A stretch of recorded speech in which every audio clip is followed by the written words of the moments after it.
کراچی میں مدینہ مسجد کو شہید کرنے کے عدالتی احکامات پر امیر تحریک لبیک پاکستان کا انتہائی اہم بیان سامنے آ گیا۔ اپنے جاری کردہ پیغام میں امیر ٹی ایل پی حافظ سعد حسین رضوی کا کہنا تھا کہ جامع مسجد مدینہ کو گرانے کے عدالتی احکامات پر دکھ ہوا۔ مسجد گرانے کا حکم کوئی مسلمان کیسے برداشت کر سکتا ہے؟ انہوں نے کہا کہ موجودہ حکمرانوں کے گھروں کے غیر قانونی الاٹمنٹ چند پیسوں کے عوض قانونی ہو سکتے ہیں تو مسجد کیوں نہیں؟ ریاست مدینہ کا نعرہ لگانے والوں کو اگر گراؤنڈ کی اتنی ضرورت ہے تو اپنے گھر گرا کر گراؤنڈ بنا دیں۔ موجودہ حکمران لوگوں کی نظروں سے تو گر چکے ہیں، اب دلوں سے بھی گریں گے۔ انہوں نے کہا کہ اعلیٰ عدلیہ حالات کی نزاکت کو سمجھے، نظام میں خرابیاں موجود ہیں لیکن مسلمانوں کی ریاست ہے، ارباب اختیار کو معلوم نہیں کہ وہ کیا چاہتے ہیں۔ اگر مسجد گرانے کے احکامات کو مان لیا جائے تو پھر بابری مسجد گرانے والوں کا کیا قصور ہے؟ حکمران کان کھول کر سن لیں، مسجد کو کبھی گرانے نہیں دیں گے۔ واضح رہے کہ گزشتہ دنوں سپریم کورٹ نے کراچی میں ایک پارک میں تعمیر کی گئی مدینہ مسجد کو مسمار کرنے سے روکنے سے متعلق وفاقی حکومت کی استدعا مسترد کر دی تھی۔ عدالت کا کہنا تھا کہ زمینوں پر قبضے کرنے کے لیے مذہب کو استعمال کیا جا رہا ہے۔ چیف جسٹس گلزار احمد کی سربراہی میں سپریم کورٹ کے 3 رکنی بینچ نے منگل کو کراچی میں تجاوزات سے متعلق اسقط نوٹس کی سماعت کی تو اٹارنی جنرل خالد جاوید نے عدالت سے استدعا کی کہ سپریم کورٹ نے 28 دسمبر کو طارق روڈ پر واقع پارک میں تعمیر کی گئی مسجد کو مسمار کرنے کا جو حکم دیا تھا، عدالت اس پر نظر ثانی کرے کیونکہ اس عدالتی حکم کی وجہ سے ملک میں مذہبی تناؤ پیدا ہو رہا ہے۔ انہوں نے کہا کہ مسجد کو مسمار کرنے کے عدالتی حکم سے بہت سے سوالات جنم لے رہے ہیں۔ بینچ میں موجود چیف جسٹس قاضی امین نے اٹارنی جنرل کو مخاطب کرتے ہوئے کہا کہ وہ حکومتی نمائندے ہیں اور چاہتے ہیں کہ بے شک آسمان گر جائے لیکن حکومت نہ گرے۔ انہوں نے کہا کہ عبادت گاہ اور اقامت گاہ میں بڑا فرق ہوتا ہے لیکن یہاں پر تو زمینوں پر قبضے کے لیے مذہب کو استعمال کیا جا رہا ہے۔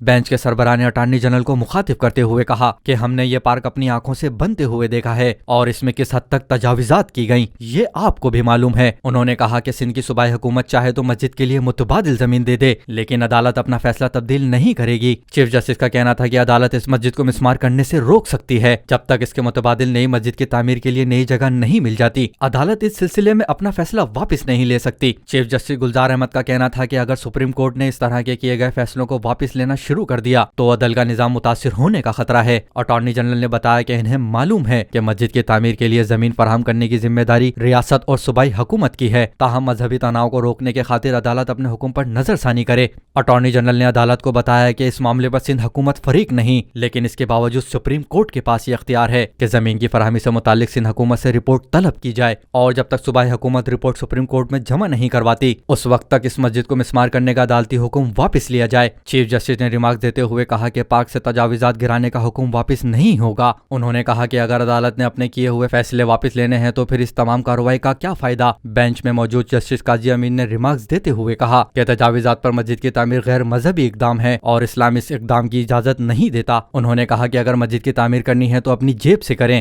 سرکاری زمینوں پر قبضے کر کے مساجد کی تعمیر کو کسی طور پر بھی جائز قرار نہیں دیا جا سکتا۔ سپریم کورٹ نے اسقط نوٹس کی سماعت 13 جنوری تک ملتوی کر دی۔ سبسکرائب کریں اور بیل دبائیں تاکہ کوئی خبر رہ نہ جائے۔